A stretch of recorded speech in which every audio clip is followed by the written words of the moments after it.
हमने देखा, आज आप बताएं किसी को याद हो तो। आठवीं अध्याय में हमने पिछली बार क्या क्या बातें देखी, बताएं। उमा जी तो उपस्थित नहीं थी पिछली बार, कहीं यात्रा में थी उमा पारिक जी, तो नहीं बता पाएंगे। बाकी साधक तो थे, मेरे हिसाब से तो कुछ बातें याद होंगी आपको, है ना। चलिए कोई नहीं, आप ध्यान देना और क्लास में आए तो एक बार स्वयं से पढ़ लें। आप जो भी आज पढ़ने वाले हैं उसका अगर एक दिन पहले या क्लास के पहले आप पढ़ लेंगे तो आपको और अच्छे से समझ में आएंगे। तो देखिए हम लोग अक्षर ब्रह्म योग, है ना, पिछला अध्याय जो था वो अक्षर ब्रह्म योग था, जिसमें हमने बहुत सारी अच्छी अच्छी बातें जानी।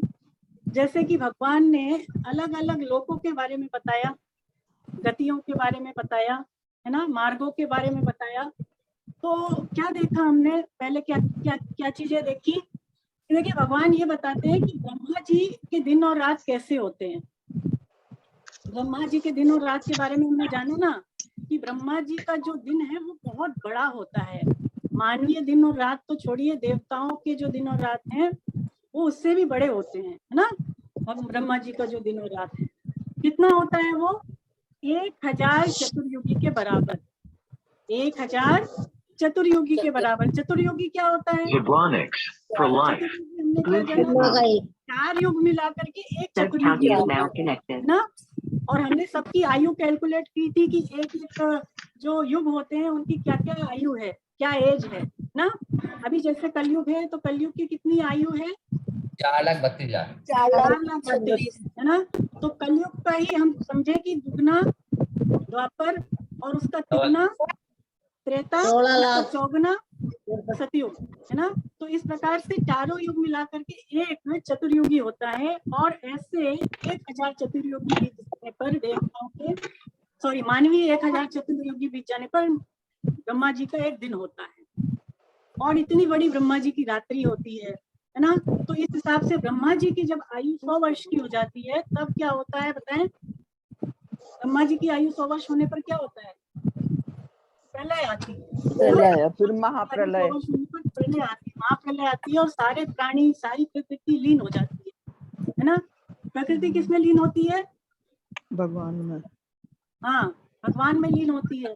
हम तो प्रकृति में होते हैं और प्रकृति भगवान में होती है ना। तो सारी चीजें अल्टीमेटली भगवान में ही लीन होती है। और फिर हमने ये देखा कि ब्रह्मा जी का जो दिन और रात है वो सूर्य के हिसाब से नहीं होते। हमारे दिन और रात जैसे सूर्य के हिसाब से होते हैं, सूर्योदय होता है तो दिन हो जाता है, सूर्यास्त होता है तो रात हो जाती है। लेकिन ब्रह्मा जी के किस हिसाब से होते हैं? प्रकृति के हिसाब से। यानी ब्रह्मा जी की आयु जब 100 वर्ष की हो जाती है तो फिर महासर्ग आता है। और महासर्ग आने पर प्रकृति की रचना भगवान करते हैं। तो प्रकृति से ब्रह्मा जी के दिन और रात होते हैं। यानी जब प्रकृति उत्पन्न होती है तब तो ब्रह्मा जी का दिन हो जाता है, और जब प्रकृति लीन हो जाती है तो ब्रह्मा जी की रात हो जाती है। और ब्रह्मा जी के जो दिन और रात है, इस बीच में देखिए जो प्राणी है, मनुष्य नहीं, प्राणी मात्र जो है वो दिन रात जन्म, यानी कि लगातार जन्म हो रहा है, लगातार मृत्यु हो रही है। किस बीच में? ब्रह्मा जी की दिन और रात्रि के बीच में। प्रसाद का फिर हमने ये देखा, म्यूट कर ले जिनकी तरफ से भी आवाज है, नाश्ता भी कर लो, केला खा लो। देखिए फिर ये देखा हमने कि 3 प्रकार की जो है गतियां होती है।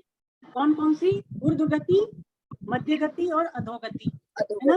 ऊर्ध्व गति का मतलब क्या है?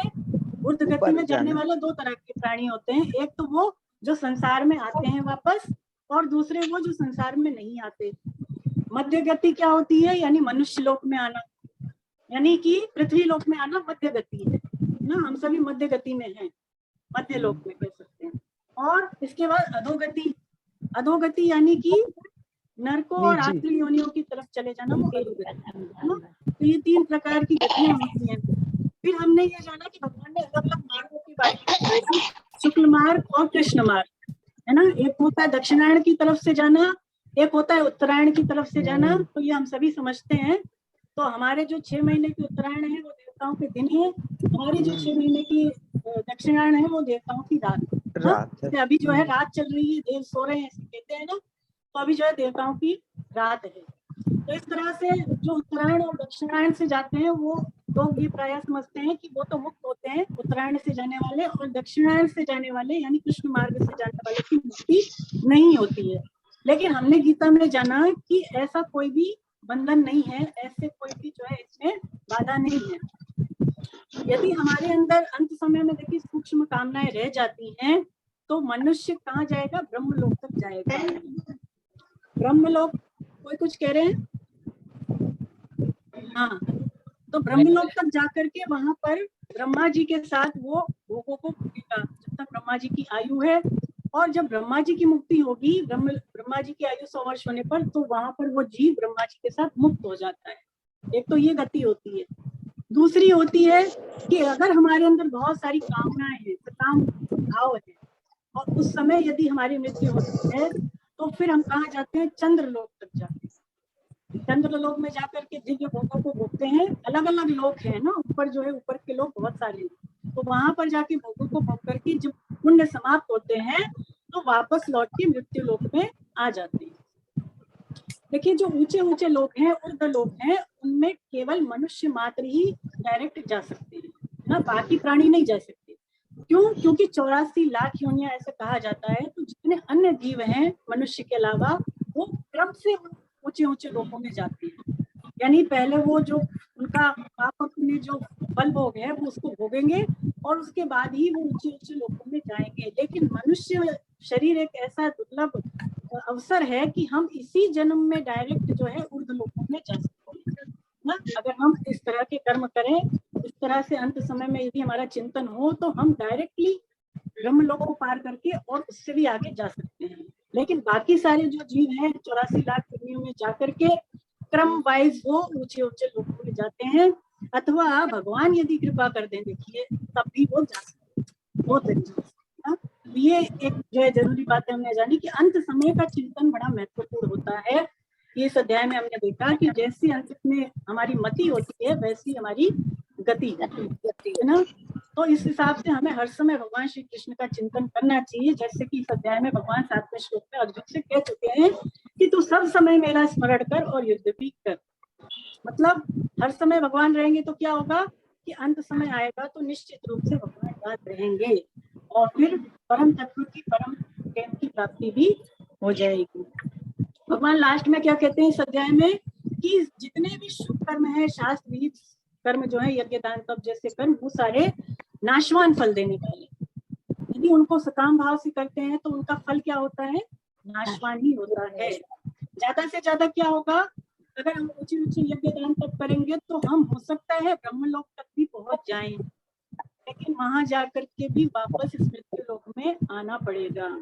तो स्वामी जी कहते हैं कि इन ज्यादा कर्म कांड में पढ़ने की क्या आवश्यकता है ना। क्यों ना हम ऐसे तत्व को प्राप्त करें, ऐसे फल को प्राप्त करें जो कभी नष्ट ही ना हो। भगवान यही कहते हैं कि यज्ञ दान तप जैसे जो कर्म है, यदि वो सकाम भाव से करते हैं तो उनका फल नाशवान होता है। और यदि मनुष्य जान जाता है कि ये जो कर्म है सारे नाशवान है, सारे कर्म आरंभ और अंत होते हैं सारे कर्मों का, और उनका जो फल मिलता है वो भी नाशवान ही मिलता है। और मैं क्या हूँ? मैं अविनाशी हूँ, मैं परमात्मा का अविनाशी अंश हूँ।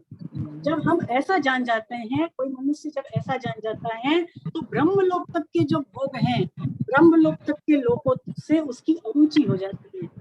वो उनको फिर वैल्यू नहीं देते। वो ये जानते हैं कि यहाँ तक पहुंच गए तो भी क्या, वो भी वापस लौट के इसी चक्र में आना है। तो ऐसे जो मनुष्य वो इसका अतिक्रमण करके और फिर परम तत्व की परम प्रेम की प्राप्ति में लग जाते हैं, भगवत प्राप्ति वो कर भी लेते हैं ना। तो इस बात के साथ ये अध्याय समाप्त हुआ था। आज हम लोग जो है 9वां अध्याय लेंगे, जो कि बड़ा अच्छा अध्याय है। हरे कृष्ण हरे कृष्ण हरे कृष्ण हरे कृष्ण हरे कृष्ण। मंजू जी हरे कृष्ण। तो आज हम लोग 9वां अध्याय लेंगे। 9वां अध्याय भी बड़ा अच्छा अध्याय है। तो इसका शीर्षक है राज विद्या राजगुह्य योग। राजगुह्य योग। तो पहले इसके नाम से ही जैसे पता चल रहा है कि राज विद्या का मतलब कि जो संपूर्ण विद्याओं का राजा, संपूर्ण विद्याओं का राजा। और राजगुह्य योग, राजगुह्य का मतलब क्या हुआ? राजगुह्य का मतलब हुआ कि जो सारी गुप्त बातों का राजा, ऐसा ये अध्याय है ना। यानी कि सारे जगहों पे, सारे प्राणियों में, सारे तरफ केवल कृष्ण ही कृष्ण है। इसको ही जान लेना, इसको ही अनुभव कर लेना राज विद्या है ना। और राजगुह्य मतलब कि भगवान की भक्ति देखिए बड़ी सरल है। भगवान की भक्ति, भगवान श्री कृष्ण की भक्ति में ऐसी कोई भी रुकावट नहीं है कि हम नहीं प्राप्त कर सकते। चाहे कोई भी मनुष्य हो, ऊंची जाति का हो, नीची जाति का हो, पढ़ा लिखा हो, अनपढ़ हो, है ना, चाहे उसको बहुत ज्यादा नॉलेज हो नहीं हो, कैसा भी व्यक्ति हो, किसी भी वर्ण आश्रम संप्रदाय का हो, वो श्री कृष्ण को प्राप्त कर सकता है। तो इस बात को जान लेना, इस गुह्यतम बात को जान लेना ही राजगुह्य कहलाता है ना। और योग हम सभी जानते हैं कि हमारा भगवान से जो संबंध है। तो इस अध्याय में भगवान यही बताएंगे, इस तरह की बातें बताएंगे कि जैसे किससे हमारा उनसे हमारा उनसे संबंध हो जाए ना। तो ये सारी बातें इस अध्याय में आएंगी। देखिए क्या हुआ था कि जब हम लोग 7वें अध्याय में थे, तो 7वें अध्याय के लास्ट में भगवान ने 6 शब्दों का प्रयोग किया था। कौन कौन से थे वो शब्द? ब्रह्म, अध्यात्म, कर्म, अधिदेव, अधियज्ञ और अधिभूत। तो अब ये 6 शब्द भगवान ने प्रयोग किए, तो अर्जुन को इसको लेकर के जिज्ञासा पैदा हुई थी ना। और वो फिर 8वें अध्याय के आरंभ में ही भगवान से प्रश्न कर गए थे। अर्जुन ने कितने प्रश्न किए थे शुरू में? 8वें अध्याय में 7 प्रश्न, 7 प्रश्न किए थे। तो देखिए उस अध्याय में भी भगवान ने अपनी प्रश्न से दिए। तो इस वजह से जो 7वें अध्याय में जो टॉपिक चल रहा था, जो विषय चल रहा था, वो वहीं पर छूट गया। और भगवान पुनः अब इस अध्याय में उसी बात को कहना शुरू करते हैं। यानी जो बातें 7वें अध्याय में रह गई थी अर्जुन के प्रश्न पूछने के कारण, अब भगवान 9वें अध्याय में उन्हीं बातों को दोबारा से हमारे सामने रखेंगे। यानी ज्ञान विज्ञान की बातें अब इस 9वें अध्याय में भी आने वाली हैं। तो ये इस तरह से जो है समझे इस अध्याय को। और देखिए भगवान ने अर्जुन की कई बातों का जो है उत्तर तो दिया है, लेकिन कई ऐसी बातें भी हमें बताई जो अर्जुन ने पूछी ही नहीं। यानी अपनी तरफ से भगवान ने हमें प्राप्ति के और उनकी भक्ति के कई सरल मार्ग बताए। और नहीं इसको भी क्यों जला बताए? क्योंकि वो हम सबसे प्रेम करते हैं। अर्जुन को तो इसलिए बताया क्योंकि अर्जुन उनका प्रिय मित्र था। लेकिन हम जीवों पर कृपा करने के लिए भगवान ने अर्जुन के बिना पूछे ही गीता में कई सारी बातें भी बताई हुई हैं। तो ये भगवान का कैसा अनोखा प्रेम है, कैसा अनोखा उनका जो भाव है भक्तों के प्रति, वो हम इस गीता में देखते हैं ना। रहीम दास जी भी क्या कहते हैं, आपकी पुस्तक में दिया हुआ है कि महेश सुरेश हो जाहि निरंतर गावे, जाहि अनादि अनंत अखंड अछेद अभेद नारद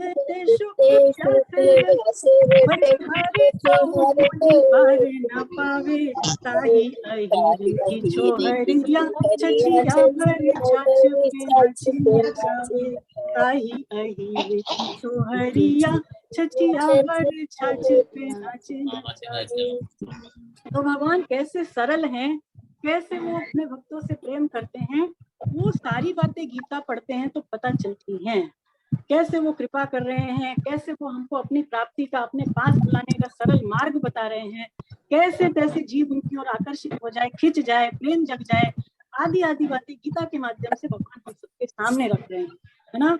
और फिर भी हम भगवान की समृद्धमयी वाणी से वंचित रह जाए तो इसमें हमारा दुर्भाग्य है। हम गीता नहीं सुनना चाहें तो इससे बहुत ज्यादा कोई भगवान को नहीं पड़ेगा, लेकिन हमारा इसमें नुकसान है। तो हमें इसकी तरफ खुद भी लगना है और जितनों को हम लगा सके, क्योंकि सभी भगवान के अंश हैं, जितनों को हम लगा सके उसके लिए भी हमें प्रयास करते रहना है गीता प्रचार के माध्यम से। चलिए अब इस अध्याय में बढ़ते हैं आगे। इसमें जो है पहला और दूसरा श्लोक लेंगे, साथ में ही लेंगे। तो आप में से जिन साधकों ने नाम दिए थे पढ़ने के लिए, उनमें से मैं नाम लूंगी और वही साधक श्लोक पढ़ेंगे ना। तो सबसे पहले मैं उमा पारिक जी को निवेदन करूंगी कि वो पहला और दूसरा श्लोक इसमें पढ़ें।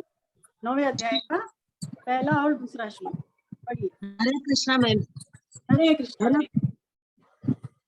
यह अत्यंत गोपनीय विज्ञान सहित ज्ञान, दोष दृष्टि रहित तेरे लिए तो मैं फिर अच्छी तरह से कहूंगा, जिसको जानकर तू अशुभ से अर्थात जन्म मरण रूप संसार से मुक्त हो जाएगा।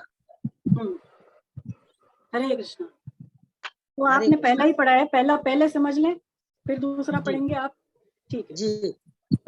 तो देखिए, अब भगवान ने पहले से लेकर जो 6 तक श्लोक आए हैं उसमें प्रभाव से ज्ञान के बारे में बताया है। यानी आप कह सकते हैं कि प्रभाव के साथ भगवान ने ज्ञान का विषय रखा है पहले श्लोक से 6ठे श्लोक तक ना। तो भगवान पहली चीज कह रहे हैं, ये अत्यंत गोपनीय विज्ञान सहित ज्ञान मैं तुझे फिर से अच्छी तरह कहूंगा। तो देखिए, यहाँ पर भगवान कह रहे हैं अत्यंत गोपनीय ज्ञान। तो स्वामी जी समझाते हैं कि जो गोपनीय बात होती है, गोपनीय तत्व होता है, सीक्रेट चीज होती है, वो सबके सामने नहीं कही जा सकती। कह सकते हैं क्या हम? हमारी कोई बहुत ज्यादा गुप्त बात हो तो हम सबके सामने कह देंगे? नहीं कह सकते। तो वही भगवान कह रहे हैं कि अर्जुन से कि मैं तुझसे ये गोपनीय बात कहूंगा। और देखिए, जो इसलिए नहीं कहते हम लोग क्योंकि हमें लगता है कि जिससे हम कहेंगे वो व्यक्ति ये बात सबको कह ना दे। यही तो होता है, इसी डर से हम सोचते हैं कि भाई नहीं बताएं, है ना। देखिए, ऐसे कई व्यक्ति होते हैं जो भगवान श्री कृष्ण से द्वेष करते हैं। इस संसार में हर तरह के प्राणी हैं, तो कई ऐसे मनुष्य होते हैं जो कि जिनके अंतर भगवान के प्रति द्वेष भावना है।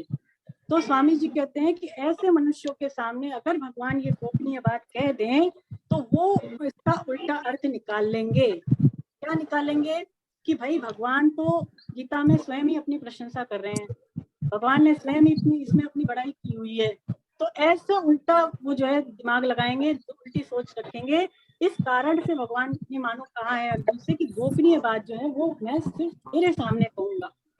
अब हम समझ लें कि हम भी भगवान की तरह भगवान के प्रिय हैं, क्योंकि भगवान हमारे सामने भी गीता के माध्यम से कहने जा रहे हैं ना। तो अर्जुन को वो इस योग्य समझते थे कि वो गोपनीय बात कह सकें, और हमें भी कह रहे हैं गीता के माध्यम से, तो हम ये समझे कि हम भी योग्य ही हैं। तो भगवान के लिए इसके लिए धन्यवाद दें ना। तो भगवान ने अर्जुन को ये बातें कहनी अब शुरू की। क्या कह रहे हैं भगवान? विज्ञान सहित ज्ञान।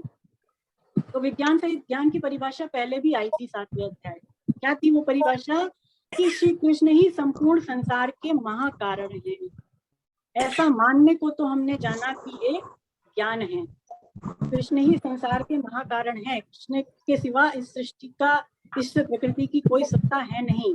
ऐसा मानने को तो भगवान ने ज्ञान कहा, और भगवान श्री कृष्ण के सिवा कुछ है ही नहीं ऐसा अनुभव हो जाने को भगवान ने विज्ञान कहा। जब ये चीज अनुभव में आ जाए तो भगवान ने इसको विज्ञान कहा। देखिए, यही राजविद्या है, यही राजगुह्य है, ये दोनों ही चीजें। और स्वामी जी कहते हैं कि इसको जानने वाले ही मुक्त होते हैं, और जो इसको नहीं मानते हैं वो इस संसार पथ पर लौटते रहते हैं, जन्म मृत्यु के चक्र में वो पड़े रहते हैं। भगवान कह रहे हैं यहाँ पर कि जिसको जान करके तू जन्म मरण से मुक्त हो जाएगा। स्वामी जी समझाते हैं कि देखिए, ये जो शरीर संसार है ये असत है। ये क्या है? असत। तो असत के साथ संबंध हम जोड़ लेते हैं, ये हर प्रकार से अशुभ ही है। असत के साथ अगर संबंध मान लिया तो ये अशुभ कहलाता है, और ये संबंध केवल हमारा बनाया हुआ है, वास्तविक नहीं है। स्वामी जी कहते हैं कि जिससे वास्तविक संबंध नहीं होता हमारा, मुक्ति भी उसी से ही होती है ना। हम भगवान के अंश हैं। अब किसके हैं? मैं केवल भगवान का हूँ और भगवान ही मेरे हैं। तो ऐसे हम जब अपने भगवान के साथ संबंध को जान लेते हैं, जीव जब भगवान के साथ अपनापन को जान लेता है, या फिर कह लें कि वो इस अपने स्वरूप को जान लेता है, तो फिर वो इस अशुभ बंधन से मुक्त हो जाता है।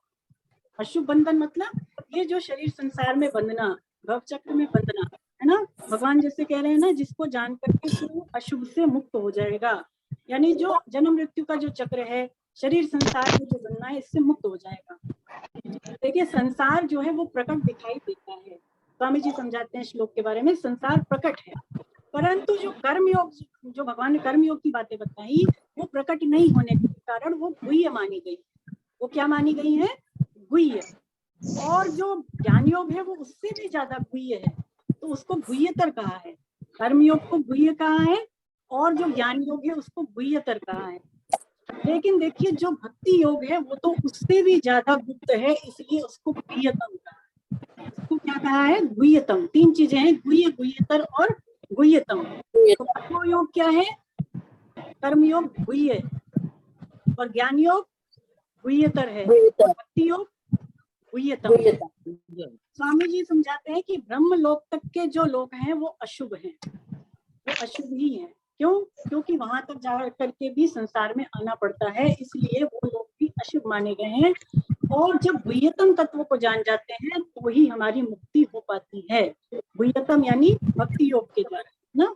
तो चलिए अब आगे बढ़ते हैं, दूसरा श्लोक पढ़े उमा जी। जी, यह संपूर्ण विद्याओं का राजा और संपूर्ण गोपियों का राजा है। यह अति पवित्र तथा अति श्रेष्ठ है और इसका फल भी प्रत्यक्ष है। यह धर्ममय है, अविनाशी है और करने में बहुत सुगम है, अर्थात इसको प्राप्त करना बहुत सुगम है। हरे कृष्ण हरे कृष्ण। तो अब देखिए दूसरे श्लोक में बहुत सारी बातें भगवान कह रहे हैं। पहली चीज कह रहे हैं कि ये जो विज्ञान सहित ज्ञान है ये संपूर्ण विद्याओं का राजा है। संपूर्ण विद्याओं का राजा क्यों कहा भगवान ने इसको? क्योंकि अगर हमने ये जान लिया कि विज्ञान सहित ज्ञान है क्या, तो स्वामी जी कहते हैं कि फिर हमें और कुछ जानने की आवश्यकता नहीं है। ये जो ज्ञान है सबसे ज्यादा महत्वपूर्ण ज्ञान है और इसको यदि जान लिया तो बाकी चीज जाने अथवा नहीं जाने कोई ज्यादा फर्क नहीं पड़ता। आप याद करिए जब हम लोग 7वें अध्याय में थे तब भी भगवान ने ये बातें कही थी। क्या कही थी भगवान ने? कि जो मेरे समग्र रूप को जान लेता है उसके लिए और कुछ भी जानना शेष नहीं रह जाता। अब यहाँ भी भगवान ये बात कह रहे हैं कि ये जो विज्ञान सहित ज्ञान है इसको जानने के बाद कुछ भी जानना शेष नहीं रह जाता। तो ऐसा प्रतीत होता है, स्वामी जी कहते हैं कि भगवान के जितने भी रूप हैं यानी निर्गुण निराकार सगुण साकार, उनमें साकार की भगवान ने बहुत ज्यादा महिमा गीता में कही है। ये बातें स्पष्ट है। भगवान यहाँ पर कह रहे हैं संपूर्ण गोपनीय का राजा है, संपूर्ण गोपनीयों का राजा है। संपूर्ण गोपनीयों का राजा मतलब क्यों कहा? स्वामी जी कहते हैं कि देखिए भगवान जब इस संसार में आते हैं तो वो मनुष्यों की सी लीलाएं करते हैं, है ना। लेकिन जो उनको मनुष्य मानते हैं भगवान उनके सामने साधारण मनुष्य के सामने वो अपने आप को प्रकट नहीं करते। लेकिन जो उनके प्रेमी भक्त होते हैं उनके सामने वो अपने आप को प्रकट कर देते हैं। तो ये भी मानिए एक गुप्त रहस्य ही है कि भगवान जो है अपने भक्तों के सामने अपने आप को प्रकट कर देते हैं, ये भी एक गुप्त रहस्य ही है। तो ये संपूर्ण गोपनीय बातों का राजा है भगवान के। जैसे एक नाटक होता है, स्वामी जी दृष्टांत देते हैं, तो नाटक में हम देखते हैं ना ड्रामे में कि जो अभिनेता होता है वो जिस कैरेक्टर में होता है उसी को निभाता है। देखिए जिनकी तरफ से आवाज आ रही है वो म्यूट कर लें। तो जो अभिनेता होता है वो सबके सामने अपनी रियल आइडेंटिटी नहीं बताता है, वो दिखाता है कि मैं जिस किरदार में हूँ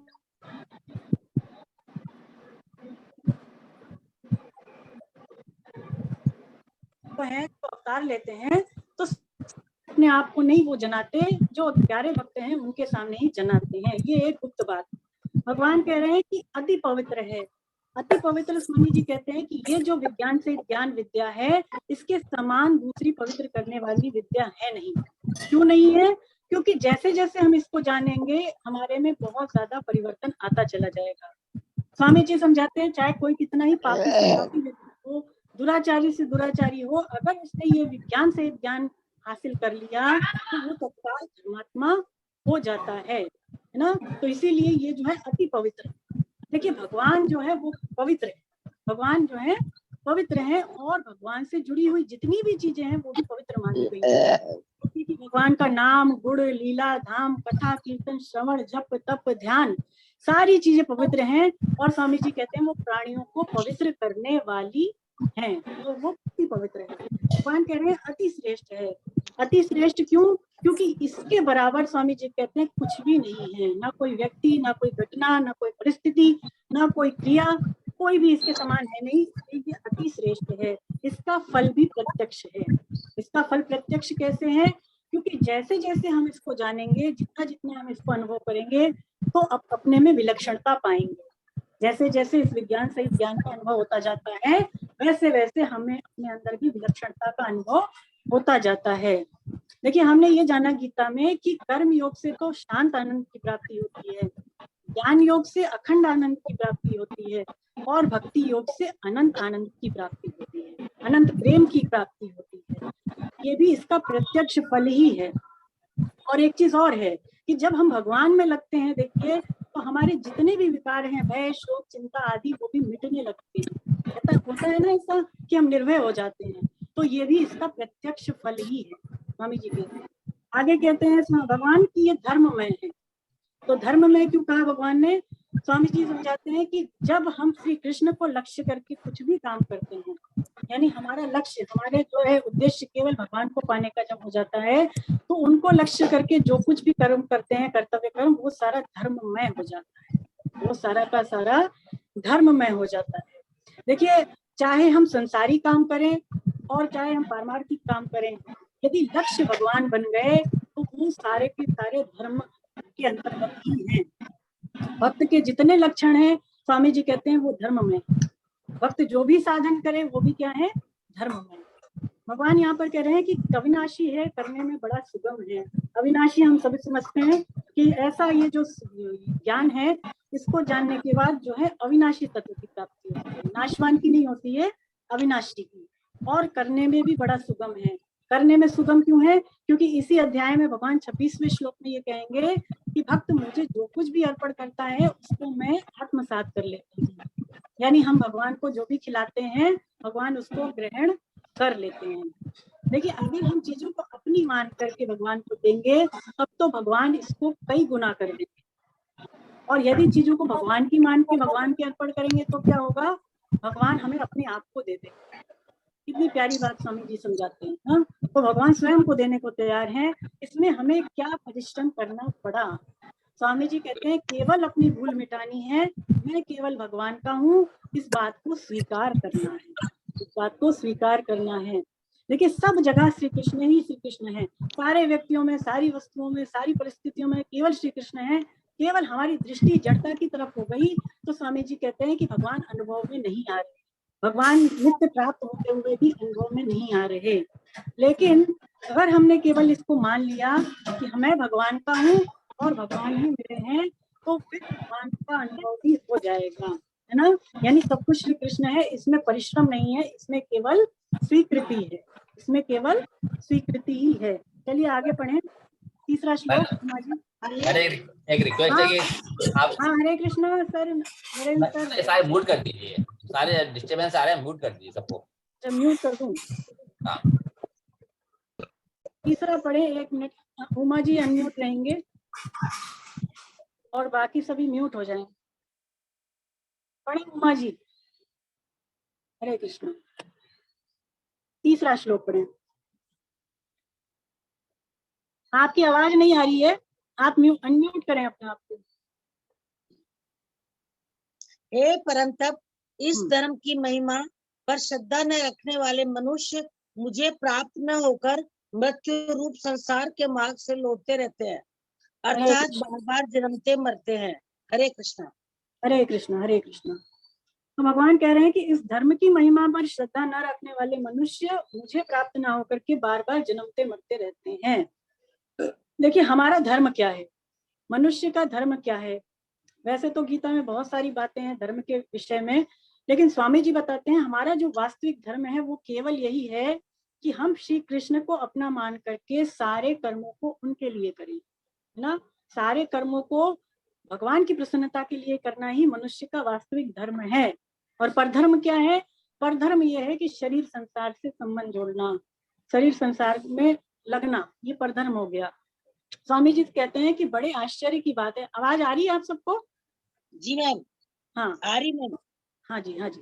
तो स्वामी जी कहते हैं कि बड़े आश्चर्य की बात है कि हम सभी जानते हैं कि सारी चीजें नाशवान है और परिवर्तनशील है, चाहे वो घर हो, चाहे वो परिवार हो, चाहे वो धन हो, परिस्थिति हो, शरीर हो, हम सब कुछ जानते हैं हुए भी हम जो है इनको महत्व देते हैं, हम इन पर विश्वास करते हैं। तो स्वामी जी कहते हैं कि यही सबसे बड़ी भूल है। मानो भगवान कहते हैं कि श्रद्धा तो होनी चाहिए स्वधर्म पर हो गई परधर्म पर। तो इसीलिए होता क्या है कि कहीं पर जन्म ले लिया तो मरना बाकी रह जाता है, और कहीं पर मर गए तो जन्म लेना बाकी रह जाता है। देखिए, भगवान ने हमें ये मनुष्य शरीर दे दिया, तो स्वामी जी कहते हैं कि भगवान ने हमारे ऊपर बहुत ज्यादा विशेष कृपा कर ली। जितने हमारे पुराने संचित कर्म थे, सारे कर्म फल को स्थगित करके भगवान हमें अपनी प्राप्ति का अवसर देते हैं। लेकिन मनुष्य क्या करता है कि वो इससे वंचित रह जाता है। स्वामी जी कहते हैं कि मानो भगवान पश्चाताप करते हैं कि इन प्राणियों को, इन जीवों को मैंने मनुष्य शरीर दे करके बड़ी भारी भूल कर दी, इनसे अच्छा तो मैं इनको जड़ योनि में भेज देता। तो ऐसे मानिए भगवान यहाँ पर पश्चाताप करते हैं। देखिए, विज्ञान से ज्ञान की जो बातें हैं, स्वामी जी कहते हैं कि यदि हम इस पर विश्वास नहीं करते हैं तो इससे क्या होता है कि बार बार आवागमन लगा रहता है। विज्ञान से ज्ञान जो अभी हमने पढ़ा, इस पर श्रद्धा ना करने वाले, इस पर विश्वास ना करने वाले जो मनुष्य होते हैं, वो मानिए अमरता का रास्ता छोड़ करके और मृत्यु के रास्ते पर ही चल पड़ते हैं ना, बड़ा गलत करते हैं अपने साथ। स्वामी जी कहते हैं कि उनका अंतःकरण, जो ऐसे मनुष्य होते हैं जो मानिए भक्त नहीं है, अभक्त हैं, उनका अंतःकरण इतना ज्यादा दूषित होता है कि भगवान के प्रत्यक्ष प्रभाव को देख करके भी वो उन पर कोई असर नहीं पड़ता। कई मनुष्य हम देखते हैं ऐसे होते हैं कि सत्संग में जाएंगे, कीर्तन में जाएंगे, लेकिन वहां पर केवल थोड़ी देर ही बैठेंगे और फिर चल देंगे, है ना। उनके ऊपर केवल ऊपर से बातें गुजर जाती हैं, होता ही है। या जाएंगे तो वहां पर बातें करने लग जाएंगे, देखा होगा आपने। तो इतने बड़े विलक्षण लाभ का फायदा लेने की बजाय हम उसको महत्व नहीं देते। देखिए, जब कौरवों की सभा में चीरहरण हुआ द्रौपदी जी का, तो उस समय देखिए साड़ियों का भगवान ने ढेर लगा दिया, सभी जानते हैं इस बात को। लेकिन इतना बड़ा चमत्कार देख करके भी जो कौरव थे उनको चेत नहीं हुआ। क्यों नहीं हुआ? क्योंकि उनकी बुद्धि उल्टी थी। तो स्वामी जी कहते हैं कि जिनकी बुद्धि उल्टी होती है उन पर ऐसी विलक्षण घटनाओं का कुछ भी असर नहीं होता, उनको तो सब उल्टा ही उल्टा दिखाई देता है। वो तो ऐसे रास्ते पर चलते हैं जहां पर केवल मृत्यु ही मृत्यु है, ऐसे रास्ते पर कभी नहीं जाते जहां से भगवान श्री कृष्ण की प्राप्ति हो सके। तो इसीलिए भगवान कह रहे हैं कि वो बार बार जन्मते रहते हैं, बार बार मरते रहते हैं, है ना। क्यों? क्योंकि उनकी श्रद्धा नहीं है, उनकी जो बुद्धि है वो विपरीत है। देखिए, एक दृष्टांत स्वामी जी देते हैं बड़ा अच्छा, कि मान लीजिए एक शहर है, शहर से बाहर निकलने का एक ही दरवाजा है और शहर के चारों ओर मान लीजिए बड़ी बड़ी दीवारें हैं। अब एक अंधा व्यक्ति है, वो शहर से बाहर निकलना चाहता है, अंधा व्यक्ति, है ना, जिसको सूरदास भी कहते हैं। तो वो कैसे निकलेगा? वो क्या करेगा कि एक हाथ से तो वो लाठी पकड़ेगा और एक हाथ वो दीवार पर रखेगा और फिर वो चलेगा दीवार के सहारे सहारे सहारे सहारे। अब क्या होता है, जब वो घूम करके दरवाजे पर आया तो उसके माथे पर खुजली हुई, तो उसने खुजाने के लिए हाथ अपना हटाया दीवार पर से और उतनी देर में दरवाजा निकल गया।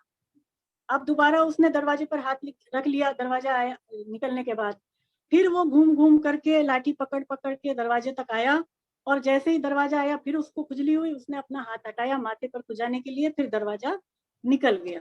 तो इस प्रकार से वो चारों तरफ घूमता ही रहा, शहर के चारों तरफ घूमता ही रहा, बाहर निकल ही नहीं पाया। स्वामी जी कहते हैं इसी तरह से हम जो प्राणी हैं, हम जो जीव हैं, वो स्वर्ग नरक 84 लाख योनियों में भटक ही रहे हैं। और भगवान क्या करते हैं, विशेष कृपा करके हमें इस बंधन से मुक्त होने का अवसर देते हैं। मनुष्य शरीर देकर के भगवान हमें अवसर देते हैं, लेकिन हम इस अवसर को पा करके क्या करते हैं कि नाशवान पदार्थों के संग्रह करने में और उनसे सुख लेने में ही लग जाते हैं और ऐसा करते करते मर जाते हैं। स्वामी जी बड़ी खरी बात कहते हैं ना, ऐसे करते करते मर जाते हैं, फिर क्या होता है, पुनः इसी जन्म मृत्यु के चक्र में पड़ जाते हैं। तो इसी तरह से मतलब जो इस परंपरा को जारी रख रहे हैं, तो भगवान कह रहे हैं कि फिर वो जो है मुझे ना प्राप्त करके और जन्म मृत्यु के मार्ग पर ही लौटते रहते हैं। ये बात भगवान इस श्लोक में समझाते हैं। आगे बढ़े उमा जी। यह सब संसार मेरे निराकार स्वरूप से व्याप्त है। संपूर्ण प्राणी मुझ में स्थित है, परंतु मैं उनमें स्थित नहीं हूँ, तथा वे प्राणी भी मुझ में स्थित नहीं है। मेरे इस ईश्वर संबंधी योग को देख संपूर्ण प्राणियों को उत्पन्न करने वाला और प्राणियों का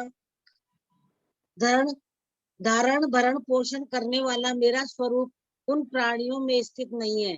जैसे सब जगह विचरने वाली महान वायु नित्य ही आकाश में स्थित रहती है, ऐसे संपूर्ण प्राणी मुझ में स्थित रहते हैं। ऐसा तुम मान लो। हरे हरे कृष्णा। कृष्ण, हरे कृष्ण, हरे कृष्ण। तो आपने पांचवा और छठा दोनों पढ़ा, एक एक समझते हैं। तो भगवान कह रहे हैं कि सारा संसार मेरे निराकार स्वरूप से व्याप्त है। तो भगवान के देखिए दो स्वरूप हैं, हम सब जानते हैं, एक तो सगुण साकार और एक निर्गुण निराकार, है ना। स्वामी जी समझाते हैं कि जो मन बुद्धि और इंद्रियों से जिसको जान सकते हैं वो तो भगवान का व्यक्त रूप है। वो क्या है? व्यक्त रूप। और मन बुद्धि इंद्रियों से जिसको नहीं जाना जा सकता वो भगवान का अव्यक्त रूप है। वो भगवान का अव्यक्त रूप है। तो भगवान सगुण साकार रूप से तो वो व्यक्त हैं और निर्गुण निराकार रूप से वो अव्यक्त है ना। दो बातें हैं। स्वामी जी समझाते हैं कि जितने भी प्राणी हैं वो क्या है? भगवान की परा प्रकृति। प्राणी क्या है? भगवान की परा प्रकृति। और भगवान की अपरा प्रकृति हमने देखी थी ना, वो कितने भेदों वाली है? 8 वेदों वाली। पढ़ा था ना हमने पहले ये बात। तो जो भी परा प्रकृति है और वो अपरा प्रकृति वो भगवान में ही रहती है, भगवान से ही उत्पन्न होती है, भगवान में स्थित रहती है और भगवान में ही लीन हो जाती है। और इसीलिए उनमें जो कुछ भी परिवर्तन हो रहा है मान लीजिए वो होता भगवान में ही है। वो किसमें हो रहा है? भगवान में ही है। लेकिन फिर भी भगवान क्या कर रहे हैं यहाँ पर इस श्लोक में कि मैं उनमें स्थित नहीं हूँ। मैं उनमें स्थित नहीं भी हूँ। क्यों नहीं हूं मैं स्थित? क्योंकि देखिए जैसा उनमें परिवर्तन होता है या जैसा उनमें अभाव होता है ऐसा मेरे में नहीं होता। उनका तो परिवर्तन होता है, उनका नाश होता है और उनका अभाव भी होता है। लेकिन क्या भगवान में ये चीजें होती हैं? बताएं, नहीं होती हैं। तो मानो भगवान को कहने का भाव ये है कि ऐसी विकृति मेरे में नहीं आती। मैं तो सदैव निर्विकार रूप से ही रहता हूँ, है ना। इसीलिए मैं इनसे संबंध से रहित हूँ। ये है तो मेरे में लेकिन फिर भी मैं इनमें स्थित नहीं हूँ, मैं इनसे संबंध से रहित हूँ। देखिए जो परा प्रकृति है, जो अपरा प्रकृति है, भगवान में ही होते हुए भी भगवान में नहीं है। ये बात भगवान ने तुरंत कह दी। क्या कह रही भगवान? कि मैं उनमें स्थित हूँ भी और मैं उनमें स्थित नहीं भी हूँ। इस श्लोक में भगवान कह रहे हैं यानी कि भगवान की जो प्रकृति है देखिए वो तो उत्पन्न और लीन होती है, पर भगवान सदैव निर्विकार रूप से ज्यों के त्यों रहते हैं। मानिए भगवान के कहने का भाव ये है कि जैसी निर्विकारता, जैसी व्यापकता, जैसा अविनाशीपन मेरे में है ऐसा उस प्रकृति में उनमें नहीं है। इसको एक दूसरे दृष्टांत से समझते हैं। देखिए स्वामी जी समझाते हैं कि जैसे मान लीजिए मिट्टी के जो बर्तन होते हैं वो मिट्टी से ही बने होते हैं। मिट्टी के बर्तन आपने देखे उनमें क्या होती है? मिट्टी होती है ना। वो मिट्टी से ही उत्पन्न होते हैं और मिट्टी में ही लीन हो जाते हैं। तो हम कह सकते हैं कि बर्तनों में मिट्टी है, कह सकते हैं। लेकिन आप विचार करें कि अगर बर्तनों में मिट्टी होती तो बर्तनों के नष्ट होने पर मिट्टी भी नष्ट हो जाती, बर्तनों के मिटने पर मिट्टी भी मिट जाती। पर क्या मिट्टी मिटती है? बताएं। मिट्टी तो नहीं मिटती, मिट्टी तो वहीं रह जाती है। और फिर इसी तरह से देखिए क्या मिट्टी में बर्तन है? मिट्टी में बर्तन नहीं है। कारण कि अगर मिट्टी में बर्तन होते तो मिट्टी तो सदा रहती है, पर क्या बर्तन मिट्टी के सदा रहते हैं? नहीं रहते, वो तो टूट जाते हैं। तो इस तरह से देखिए तो मिट्टी में बर्तन नहीं है ना। अब समझ में आया आपको? तो इसी तरह से भगवान संसार में है भी, स्थित है भी प्राणियों में और उनमें स्थित नहीं भी है। कुछ इसी तरह से स्वामी जी कहते हैं कि सब कुछ श्री कृष्ण है। इसको यदि हमने खूब गहराई से समझ लिया और अपने अंदर उतार लिया तो इसका यथार्थ अनुभव भी हमें हो जाएगा। और यथार्थ अनुभव हो गया, इसकी क्या कसौटी है? कैसे पता चलेगा कि भगवान का हमें अनुभव हो गया? उसकी कसौटी यह है देखिए कि यदि कोई आपकी प्रशंसा कर दे या आप किसी सिद्धांत को सही कहें, वो उसको सही कहे तो आपको बड़प्पन का अनुभव ना होने पाए। यानी मतलब कि आपकी कोई बड़ाई करे या निंदा करे, आपको इससे किंचित मात्र भी बुरा नहीं लगना चाहिए। स्वामी जी कहते हैं कि अपनी बात को सही साबित करने के लिए, सिद्ध करने के लिए प्रमाण की खोज भी हमें नहीं करनी चाहिए। मतलब कि जो भगवान का अनुभव कर लेता है, देखिए ऐसे जो जीवन मुक्त पुरुष होते हैं उनको कोई फर्क नहीं पड़ता संसार में चाहे जो हो रहा है, जो उनको कहा जा रहा है, वो इससे निर्लिप्त रहते हैं ना। ये उसकी पहचान है, ये उसकी कसौटी कही गई है। चलिए अब आगे बढ़ते हैं। छठा श्लोक पढ़ें जी। उमा जी, आप ही पढ़ें। और छठा सातवां पढ़ेंगे, छठा हो गया। अच्छा छठा हो गया, तो छठा भी समझ लेते हैं। देखिए इसके बाद मंजू जी पढ़ेंगी और आभा जी ने भी नाम दिया था, और आभा जी के अलावा उषा जी ना, वो भी पढ़ेंगे। तो छठा आप पढ़ें, उसके बाद जो है मंजू जी पढ़ेंगे। अच्छा छठा आपने पढ़ लिया था। जी मैम, जैसे छठा सब जगह विचरने वाली वायु आकाश में ही स्थित रहती है, ऐसी सारे प्राणी मुझ में स्थित रहते हैं, ऐसा तुम मानो। तो हम देखते ही हैं कि जो वायु है, जो हवा है, वो आकाश में ही रहती है। हम सभी देखते हैं ना, तो आकाश को छोड़ के वो नहीं जाती। ऐसे ही स्वामी जी कहते हैं कि जितने भी 3 लोक और 14 भुवन, कितने लोग हैं? 3 लोक। आप समझते हैं 3 लोक कौन कौन से? पृथ्वी लोक, आकाश लोक और पाताल लोक। 3 लोक, इसके अलावा 14 भुवन माने गए हैं। पृथ्वी लोक से 7 भुवन तो नीचे हैं और पृथ्वी लोक के 7 भुवन ऊपर हैं। तो स्वामी जी कहते हैं कि 3 लोक और 14 भुवन में जितने भी स्थावर और जंगम प्राणी हैं, वो श्री कृष्ण में ही रहते हैं। देखिए वायु जो है वो कभी कभी रुक जाती है, रुकती ही है, और कभी कभी क्या होता है कि तेज हवा बहने लगती है। तो वायु चाहे धीमी गति से बहे, रुकी हुई रहे, वो रहती आकाश में है, आकाश को छोड़ करके कभी जाती नहीं। तो ऐसे ही स्वामी जी समझाते हैं कि जितने भी प्राणी हैं वो भगवान में ही स्थित रहते हैं, भगवान को छोड़कर कभी जा नहीं सकते। क्योंकि हम संसार के साथ, शरीर के साथ चाहे कितना ही एकता मान ले, मैं मेरीपन का संबंध मान ले, लेकिन हम शरीर संसार के साथ एक नहीं हो सकते। और भगवान से कितना ही अपने आप को अलग मान ले, हम भगवान से अलग नहीं हो सकते। स्वामी जी कहते हैं कि जीव परमात्मा से कभी अलग नहीं हो सकता, चाहे वो कितना ही अलग मान ले। क्यों क्यों नहीं हो सकता? क्योंकि मुझे सुख मिल जाए, मुझे आराम मिल जाए, ऐसा खिंचाव, इस रूप में खिंचाव हमारा परमात्मा की तरफ रहता ही है। बताइए ऐसा कौन प्राणी होगा जो ये चाहेगा कि मुझे दुख मिले? कोई चाहता है? क्यों चाहते हैं हम सुख, क्यों चाहते हैं बताइए? क्योंकि परमात्मा आनंद घन है, और परमात्मा आनंद घन है, परमात्मा में आनंद है, इसलिए हम भी आनंद चाहते हैं। तो इस रूप में कि मुझे सुख मिल जाए, परमात्मा की तरफ हमारा खिंचाव रहता ही है। लेकिन क्योंकि हमने वैल्यू किसको दे दी? जड़ चीजों को दे दी, इसलिए वो सुख अनुभव में नहीं आ पाता। स्वामी जी समझाते हैं कि वायु जो है वो आकाश से ही उत्पन्न होती है, आकाश में ही रहती है और आकाश में ही लीन हो जाती है। ऐसे ही मानिए भगवान कह रहे हैं कि सारे के सारे प्राणी जो है वो मुझ में ही रहते हैं, मुझसे ही उत्पन्न होते हैं और मुझ में ही लीन हो जाते हैं। भगवान कहते हैं कि मेरे सिवा इन प्राणियों की या प्रकृति की कोई स्वतंत्र सत्ता है नहीं। और जिस दिन हमने ये बात मान ली कि मैं कृष्ण का हूँ और कृष्ण ही मेरे हैं, ऐसे हमने स्वीकार कर लिया, तो स्वामी जी कहते हैं कि फिर इस वास्तविक तत्व का अनुभव भी हो जाएगा। चलिए पुकार लगाते हैं, हे नाथ, हे मेरे नाथ, मैं आपको भूलूं नहीं, मैं केवल आपका मैं हूँ, आप ही केवल रहे। आपका हूँ और केवल आप ही मेरे हैं ना।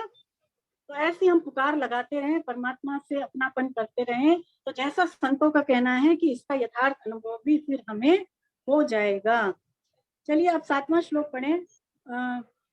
मंजू जी आप पढ़ें, उमा जी आप म्यूट हो जाए।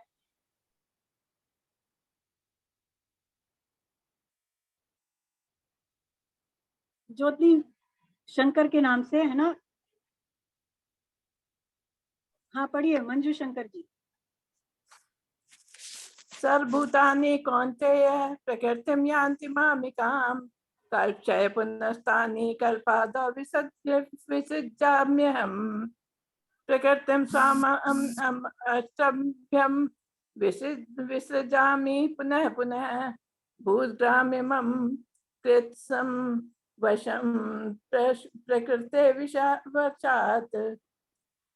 हे कुंती नंदन, कल्पों का क्षय होने पर महाप्रलय के समय संपूर्ण प्राणी मेरी प्रकृति को प्राप्त होते हैं, और कल्पों के आदि में महासर्ग के समय मैं फिर उसकी रचना करता हूँ। प्रकृति के वश में होने से परतंत्र हुए इस संपूर्ण प्राणी समुदाय की कल्पों के आदि में मैं अपनी प्रकृति को वश में करके बार बार रचना करता हूँ। हरे कृष्णा में। हरे कृष्णा हरे कृष्णा। तो देखिए अब भगवान क्या कह रहे हैं कि कल्पों का क्षय होने पर मैं महाप्रलय के समय सारे प्राणियों की रचना करता हूँ, है ना, वो मेरी प्रकृति को प्राप्त होते हैं और मैं उनकी रचना करता हूँ, ऐसा भगवान कह रहे हैं। तो हम समझे कि कल्प क्या है। कल्पों के आदि भगवान ने कहा, तो कल्प क्या है? कल्प कहते हैं ब्रह्मा जी के एक दिन को। ब्रह्मा जी का जो एक दिन है वो एक कल्प माना गया है, और जो कि मानवीय 1000 चतुर्युगी के बराबर है। जो कि कितना बड़ा है? मानवीय 1000 चतुर्युगी के बराबर। ये तो ब्रह्मा जी का एक दिन हुआ, और इतनी ही बड़ी ब्रह्मा जी की एक रात होती है। आप समझे कितनी बड़ी होगी। तो इस हिसाब से ब्रह्मा जी की आयु 100 वर्ष की होती है ना। यानी ब्रह्मा जी का जो एक दिन होता है उसमें 432 करोड़ वर्ष, कितने? 432 करोड़ वर्ष, और इतनी बड़ी ब्रह्मा जी की एक रात। अब इस हिसाब से आप 1000 से इसको कैलकुलेट करें तो कितने हो गए? बहुत ज्यादा हो गए, है ना। तो इस हिसाब से ब्रह्मा जी की आयु 100 वर्ष की होती है। अब जब ब्रह्मा जी की आयु 100 वर्ष हो जाती है तो देखिए महाप्रलय आती है। तो महाप्रलय के आने पर क्या होता है कि जो प्रकृति होती है वो भगवान में लीन हो जाते हैं। प्रकृति भगवान में लीन हो जाती है, और जितने भी प्राणी हैं वो भी अपने अपने कर्म को लेकर के, अपने अपने गुणों को लेकर के भगवान में लीन हो जाते हैं, है ना। उसके बाद फिर क्या होता है कि फिर जब महासर्ग आता है, देखिए, तो महासर्ग के आने पर जब ब्रह्मा जी प्रकट होते हैं तो फिर भगवान उन प्राणियों को उनके उनके गुणों और कर्मों के अनुसार अलग अलग शरीरों के साथ उनकी जो है संबंध करा देते हैं। जैसे जिसके कर्म हैं और जैसे जिसके अंदर गुण हैं, भगवान उसके अकॉर्डिंग हम लोगों को विशेष विशेष शरीर दे देते हैं। ये भगवान की प्राणियों को रचना करना हुआ ना। तो यही भगवान कह रहे हैं कि महासर्ग के समय मैं प्राणियों की रचना करता हूँ ना। देखिए, हमारी जो दृष्टि है वो केवल केवल स्थिति पर रहती है। स्थिति मतलब प्रेजेंट सिचुएशन पर ही रहती है। तो इसीलिए भगवान ने पहले जो है वो स्थिति के बारे में बताया। पिछले श्लोक में भगवान ने स्थिति के बारे में बताया, और अब ये वाला जो श्लोक है इसमें भगवान प्रभव और प्रलय के बारे में बता रहे हैं, है ना। संसार में 3 चीजें मानी गई हैं, उत्पत्ति, स्थिति और प्रलय। क्या क्या? उत्पत्ति, उत्पन्न होना, स्थिति, स्थिर रहना, और प्रलय। लेकिन हमारी जो दृष्टि है वो केवल स्थिति पर ही रहती है। इसीलिए भगवान ने पहले स्थिति के बारे में बताया, और इस श्लोक में भगवान उत्पत्ति और प्रलय के बारे में अब बता रहे हैं। उसके बाद भगवान क्या कह रहे हैं 8वें श्लोक में कि प्रकृति के वश में होने से ये प्राणी समुदाय की मैं अपनी प्रकृति को वश में करके रचना करता हूँ। प्रकृति के वश में होने से क्या होता है? तो यहाँ पर प्रकृति जो वर्ड है उसका अर्थ है स्वभाव। उसका क्या अर्थ है? स्वभाव। देखिए क्या होता है कि जब भगवान महासर्ग के समय संकल्प लेते हैं, जब महासर्ग यानी जब सृष्टि उत्पन्न होने वाली होती है उसके पहले भगवान संकल्प लेते हैं। क्या संकल्प लेते हैं? कि मैं एक रूपों से बहुत रूपों में हो जाऊं। तो भगवान के इस संकल्प के लेने मात्र से स्वामी जी कहते हैं कि सारी की सारी प्रकृति में शोभ पैदा हो जाता है, यानी हलचल पैदा हो जाती है। और जैसे ही प्रकृति में हलचल पैदा होती है तो प्रकृति में 3 गुण पैदा हो जाते हैं। कौन कौन से 3 गुण?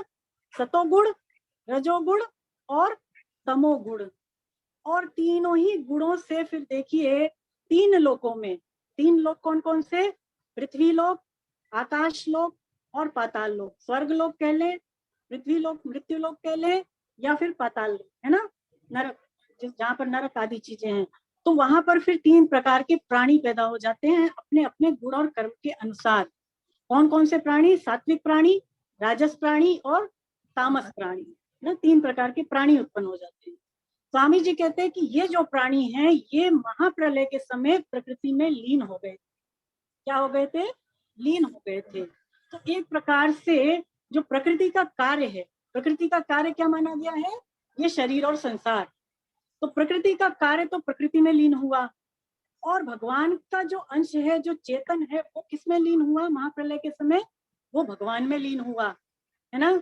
लेकिन ये जो चेतन समुदाय है, स्वामी जी कहते हैं भगवान में लीन होने से पहले देखिए इसने गुणों और कर्मों का त्याग नहीं किया। ये गुण और कर्मों को लेकर के ही भगवान में लीन हुआ, इस कारण से ये मुक्त नहीं हुआ। अगर ये भगवान में लीन होने से पहले अपने गुणों और कर्मों को त्याग देता तो भगवान में लीन होने पर ये सदा के लिए मुक्त हो जाता। लेकिन क्योंकि इसने गुणों का त्याग नहीं किया तो क्या होता है, फिर जब महासर्ग आती है तो यही जो प्राणी हैं वो अपने अपने गुणों को लेकर के और अपने अपने स्वभाव को लेकर के विशेष शरीरों के साथ संबंध करके जन्म लेते हैं। समझ गए आप लोग? जैसे कि मान लीजिए हम जिस भी गुण में हैं, अभी सतोगुण में है या रजोगुण में या तमोगुण में है, यदि हमने गुणों का त्याग अंत समय में नहीं किया तो गुणों के साथ ही शरीर छूटता है और फिर पुनरावृत्ति की प्राप्ति होती है। यानी कि भगवान के धाम में न जाकर के हम ऐसे धाम में जाते हैं जहां से वापस आना पड़े। और यदि हमने अंत समय में गुणों का त्याग कर दिया, कर्मों का त्याग कर दिया, कर्मों में आसक्ति नहीं रखी, फलों में नहीं रखी, तो क्या होगा कि फिर हम मुक्त हो जाएंगे, है ना। फिर हमारा जो है आवागमन समाप्त हो जाएगा। देखिए यहाँ पर स्वामी जी के समझाने का भाव ये है कि भगवान उन्हीं प्राणियों की रचना करते हैं कि जो प्रकृति के वश में हैं, परवश हैं। प्रकृति के परवश मतलब अपने स्वभाव के परवश। ऐसे प्राणियों की तो रचना भगवान महासर्ग के समय करते हैं, पर जो प्राणी प्रकृति के परवश नहीं होते भगवान उनकी रचना नहीं करते, वो प्राणी फिर भगवान में ही लीन हो जाते हैं, है ना। यानी कि स्वभाव की परवशता के कारण ही हमारा अलग अलग योनियों में जन्म होता है। स्वामी जी कहते हैं ये जो परवशता है स्वभाव की, ये तीनों लोकों में है। तीनों लोक कौन कौन से? अभी अभी बताया मैंने, मृत्यु लोक और स्वर्गलोक और पाताल लोक, तीनों लोकों में है। और देखिए इसी स्वभाव की परवशता को भगवान ने 14वें अध्याय में गुणों की परवशता कहा। भगवान ने गुणों की परवशता कहा। भगवान यहाँ इस श्लोक में कह रहे हैं कि मैं प्रकृति को वश में करके बार बार रचना करता हूँ। स्वामी जी कहते हैं कि भगवान जब सृष्टि की रचना करते हैं वो प्रकृति को लेकर के करते हैं, और प्रकृति में जो कुछ भी परिवर्तन हो रहा है वो वास्तव में सृष्टि में जो कुछ भी परिवर्तन हो रहा है वो प्रकृति में ही हो रहा है। इसका मतलब भगवान जो है क्रियाशील प्रकृति को लेकर के ही सृष्टि की रचना करते हैं ना। प्रकृति क्या है? भगवान की शक्ति मानते हैं। चलिए अब आगे बढ़े। अब आप 9वां श्लोक पढ़ें मंजू जी। हरे कृष्णा मैम। हरे कृष्ण। न च मां तानि कर्माणि निमग्नन्ति धनंजय उदासीन वदासीन अचक्तम तेषु कर्मसु। हे धनंजय, उन सृष्टि रचना आदि कर्मों में अनासक्त और उदासीन की तरह रहते हुए मुझे वे कर्म नहीं बांधते। हरे कृष्णा मैम। हरे कृष्ण हरे कृष्ण। तो भगवान कह रहे हैं कि सृष्टि रचना रूपी जो कर्म है उसमें मैं अनासक्त की तरह रहता हूँ और मैं उसमें उदासीन की तरह रहता हूँ। देखिए भगवान ने ये सृष्टि बनाई है ना, लेकिन भगवान ने इसमें आसक्ति नहीं रखी। भगवान ने इसमें आसक्ति रखी क्या? नहीं रखी। तो भगवान ने आसक्ति नहीं रखी, इसीलिए ना तो उनको कोई कर्म बंधन है और ना ही उनको कोई फलासक्ति है, मतलब ना ही उनको कोई इसका फल मिला, है ना। तो मानिए भगवान हमसे भी ये समझाना चाह रहे हैं कि हम भी यदि कर्म ऐसे करें कि हम कर्मों में और उसके फलों में आसक्ति ना रखें तो वो कर्म हमें भी नहीं बांधेंगे और हम क्या हो जाएंगे? सदा के लिए मुक्त हो जाएंगे ना। उदासीन भगवान क्यों रहते हैं? देखिए सब कुछ भगवान ही है, भगवान ही ने सृष्टि बनाई तो सृष्टि को बनाने वाले भी भगवान, सृष्टि रूप से बनने वाले भी भगवान। जैसे भागवत में भगवान स्वयं कहते हैं कि इस संसार रूप से बनने वाला भी मैं ही हूँ और इस संसार को बनाने वाला भी मैं ही हूँ। एक और बात भगवान कहते हैं कि जब तक मनुष्य को संपूर्ण प्राणियों में मेरा भाव ना हो जाए, यानी सब कुछ श्री कृष्ण ही है, ऐसा भाव ना हो जाए, तब तक उसको मन, वाणी और शरीर की सभी वृत्तियों से मेरी उपासना करते रहना चाहिए। तो उसका मतलब यह है कि जब सब कुछ भगवान ही है तो भगवान उदासीन होंगे तो किससे होंगे? हो ही नहीं सकते ना। तो इसका मतलब यह है कि भगवान की तरह यदि हम भी कर्म करें कि कर्मों में और उसके फलों में आसक्ति ना रखें तो हम भी सदा मुक्त ही हैं, है ना। स्वामी जी बड़ी अच्छी बात कहते हैं कि बड़े आश्चर्य की बात है, देखिए कि नाशवान होने से कर्म फल तो नष्ट हो जाते हैं, लेकिन फल की इच्छा रख के मनुष्य यानी जीव बंध जाता है। फल तो नष्ट हो गया मिल मिला करके, लेकिन इच्छा करी इस कारण से हम बंध गए, है ना। स्वामी जी कहते हैं कि संबंध ही नहीं रह जाता, संबंध रह जाता है। वस्तुएं नहीं रह जाती परंतु उनके साथ माना हुआ संबंध रह जाता है। तो बड़ी अनोखी बात है, बड़ी ध्यान देने की बात है कि यदि आसक्ति ना करें, बल्कि इच्छा आदि चीजें ना करें, तो मुक्ति स्वतः सिद्ध है। मुक्ति के लिए फिर प्रयास नहीं करना पड़ेगा, मुक्ति स्वतः सिद्ध ही है। चलिए आगे बढ़ें। 10वां श्लोक।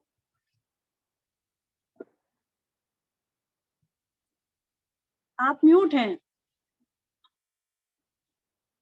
आप अनम्यूट करें अपने आप को।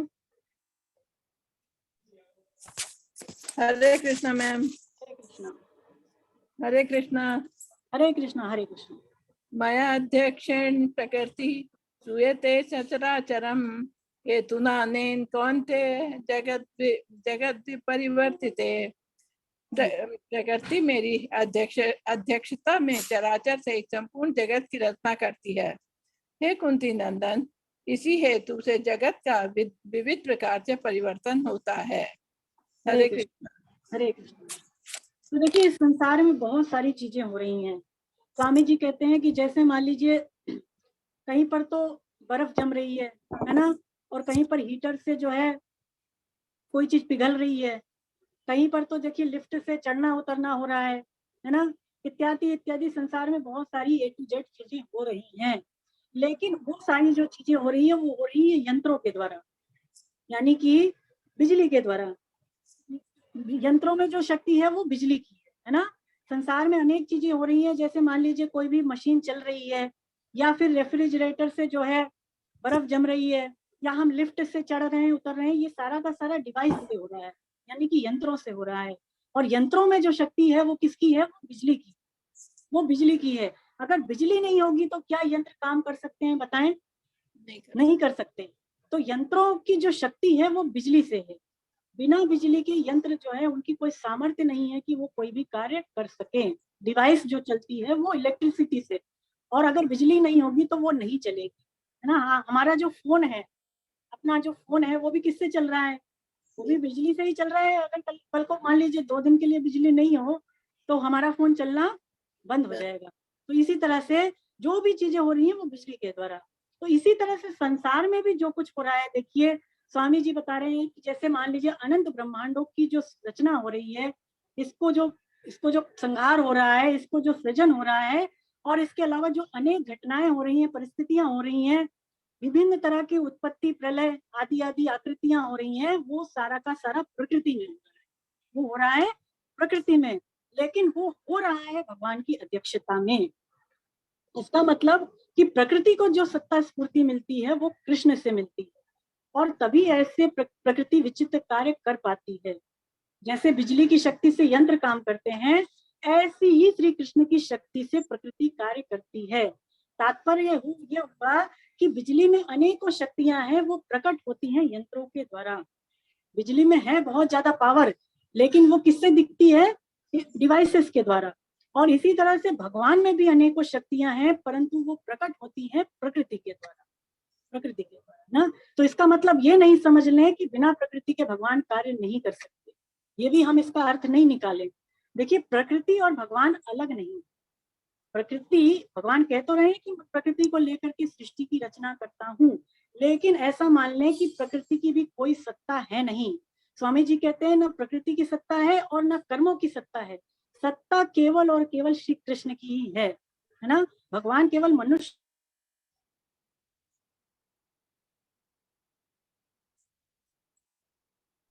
केवल भगवान हमें समझाने के लिए ऐसा प्रकृति को लेकर के ही रचना करता हूँ, लेकिन प्रकृति ही भगवान की शक्ति है, भगवान से अलग नहीं है ना। और भगवान यहाँ पर कह रहे हैं कि इसी तरह से इस संसार का विविध प्रकार से परिवर्तन होता है। विविध प्रकार से परिवर्तन का क्या अर्थ है कि देखिए जब तक हम शरीर संसार से मैं मेरेपन का संबंध जोड़ेंगे, तब तक हमारा विविध प्रकार से परिवर्तन होता रहेगा। मतलब कभी इस लोक में, कभी उस लोक में, कभी मनुष्य बन करके आए, कभी कुछ और बन करके आए, ये विविध प्रकार का परिवर्तन माना गया है। लेकिन स्वामी जी कहते हैं कि एक केवल भगवान को प्राप्त करने पर हमारी स्थायी स्थिति जो है वो हो जाती है ना। तो विविध प्रकार का परिवर्तन कब तक होगा? जब तक हम भगवत प्राप्ति नहीं कर लेते। भगवत प्राप्ति के बिना स्वामी जी कहते हैं कि हमारी स्थायी स्थिति नहीं हो सकती। स्वामी जी उदाहरण देते हैं, जैसे सूर्य है, तो देखिए सूर्य के प्रकाश में सारे के सारे मनुष्य कर्म करते हैं, करते ही हैं, और उन कर्मों के अनुसार उन्हें अच्छा या बुरा फल भी मिलता है। अनुकूल परिस्थिति या फिर प्रतिकूल परिस्थिति का हम अनुभव भी करते हैं, लेकिन सूर्य और उसका जो प्रकाश है वो सदैव ज्यों का त्यों ही रहता है। ऐसे ही स्वामी जी कहते हैं संसार में विविध प्रकार का परिवर्तन हो रहा है, मतलब कि कहीं पर कोई जन्म ले रहा है, कहीं पर कुछ हो रहा है, लेकिन भगवान और उनका जो अंश है, जो जीव है, वो सदैव वैसा का वैसा ही रहता है। जैसे सूर्य का प्रकाश, वैसे ही भगवान और उनका अंश भी ज्यों का त्यों रहता है। उसमें ना कोई परिवर्तन कभी हुआ था, ना हुआ है और ना कभी होगा। तो ये इससे समझ में आता है कि विविध प्रकार का परिवर्तन किस तरह से हमारा हो रहा है। चलिए अब देखिए 11 से 15 तक जो श्लोक हैं, भगवान ने इसमें उनका तिरस्कार करने वाले जो आसुरी प्रवृत्ति के लोग हैं उनकी निंदा बताई है, और इसके अलावा भगवत भजन करने वालों के प्रकार, यानी जो भगवान का भजन करते हैं वो किस तरह के लोग होते हैं, कैसे करते हैं, उसका भी भगवान ने वर्णन 11 से लेके 15वें श्लोक तक किया है। तो अब आप म्यूट कर लें मंजू जी। अब मैं आभा मैडम से निवेदन करूंगी, आभा स्वरूप जी से, कि वो 11वां श्लोक पढ़ें। हरे कृष्णा। आभा मैडम हरे कृष्णा, अपने आप को अनम्यूट करें अगर आप सुन पा रहे हैं तो। हरे कृष्णा मैडम। हरे कृष्णा। अवजानन्ति मां मूढ़ा मानुषीं तनुमाश्रितं परम मानव भावम जानन्तो मम भूत महेश्वरम। 11वां हो गया। हरे कृष्णा। हिंदी अर्थ पढ़े। हाँ, मूर्ख लोग मेरे संपूर्ण प्राणियों के महान ईश्वर रूप श्रेष्ठ भाव को न जानते हुए मुझे मनुष्य शरीर के आश्रित मानकर, अर्थात साधारण मनुष्य मानकर मेरी अवज्ञा करते हैं। जो आसुरी, राक्षसी और मोनी प्रकृति का ही आश्रय लेते हैं, ऐसे अविवेकी मनुष्यों की सब आशाएं व्यर्थ होती हैं। हरे कृष्णा जी। हरे कृष्णा मैडम। आपने 12वां भी पढ़ दिया ना, 12वां भी आपने आधा पढ़ा है। चलिए कोई बात नहीं, पहले 11वां समझते हैं। तो भगवान कह रहे हैं कि मूर्ख लोग मेरे को ईश्वर नहीं मान करके मुझे शरीर के आश्रित मान के मेरी अवज्ञा करते हैं। इस श्लोक में भगवान कह रहे हैं। तो यहाँ पर भगवान किसके बारे में बता रहे हैं? अब आसुरी प्रवृत्ति वाले मनुष्यों के बारे में बताना भगवान शुरू करते हैं। तो देखिए स्वामी जी समझाते हैं कि प्रकृति जिसकी सत्ता स्फूर्ति पा करके अनंत ब्रह्मांडों की रचना करती है। अभी अभी हमने जाना ना कि प्रकृति में जो शक्ति है वो कृष्ण की है। तो जिसकी शक्ति से ये जो प्रकृति है वो चल रही है, और जो इस प्रकृति के संचालक भी हैं, संरक्षक भी हैं, प्रवर्तक भी हैं और शासक भी हैं, ऐसे जो भगवान हैं, जो श्री कृष्ण हैं, स्वामी जी कहते हैं कि जिनकी मर्जी के बिना वृक्ष का एक पत्ता तक नहीं हिलता, और सारे लोगों के जो देवता हैं वो उनके भी जो ईश्वर हैं, और जो किसी भी विकार से आबद्ध नहीं है, ऐसा भगवान जो ऐसे उनका सर्वश्रेष्ठ भाव है, सर्वोत्कृष्ट भाव है, ऐसा उनका जो भाव जो कि क्षर से अतीत है और अक्षर से उत्तम है, वेदों में पुरुषोत्तम नाम से प्रसिद्ध है। ये भगवान कहाँ कहेंगे? ये भगवान 15वें अध्याय में कहेंगे कि मैं क्षर से अतीत हूँ और अक्षर से उत्तम हूँ और वेदों में पुरुषोत्तम नाम से प्रसिद्ध हूँ। 15वें अध्याय के 18वें श्लोक में भगवान ये कहेंगे।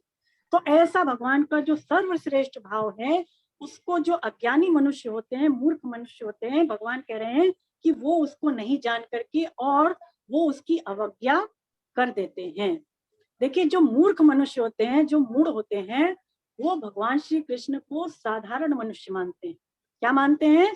कि ये तो साधारण मनुष्य हैं हमारी तरह, और ये शरीर के आश्रित ही हैं। जैसे हमें शरीर मिला हुआ है और हम शरीर पर डिपेंड हैं, वो ऐसा मानते हैं कि श्री कृष्ण भी हमारी तरह ही हैं और वो भी इस शरीर पर डिपेंड हैं।